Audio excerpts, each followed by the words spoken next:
Il existe en Europe un Parlement européen, une commission, pas encore de chefs d'État, mais des citoyens. Alors, qui sont ces citoyens européens?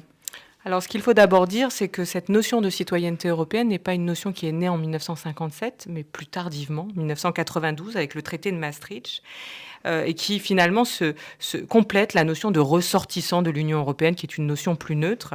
Et citoyen de l'Union, tout citoyen, toute personne qui a la nationalité d'un des États membres. C'est donc une citoyenneté de superposition qui découle, qui est engendrée par la citoyenneté nationale. Et concrètement, qu'est-ce que ça apporte, ce statut de citoyen de l'Union?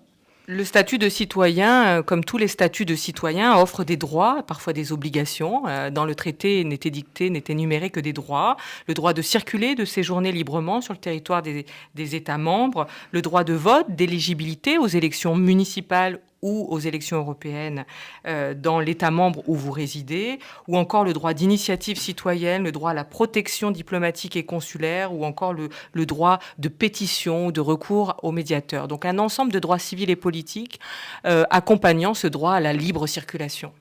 Alors, vous avez parlé de pétition. Est-ce que cette initiative citoyenne, en quoi consiste-t-elle?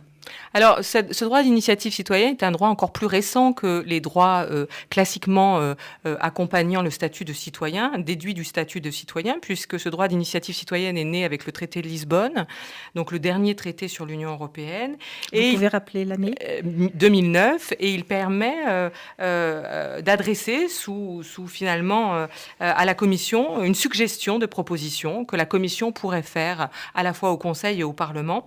Alors, cette initiative citoyenne, elle nécessite de réunir un ensemble assez important de signataires, de ressortissants. Le traité dit 1 million au moins de signatures de ressortissants, d'un nombre significatif d'États membres. Un règlement d'application dit qu'il faut qu'il y ait au moins un quart des États membres parmi ces signataires. La difficulté, c'est que cette démocratie participative n'est pas achevée complètement, puisque l'initiative citoyenne a pour objectif de suggérer à la Commission de faire une proposition sans lier la Commission. Donc la Commission pourra apprécier et répondre à l'initiative citoyenne de manière favorable ou défavorable.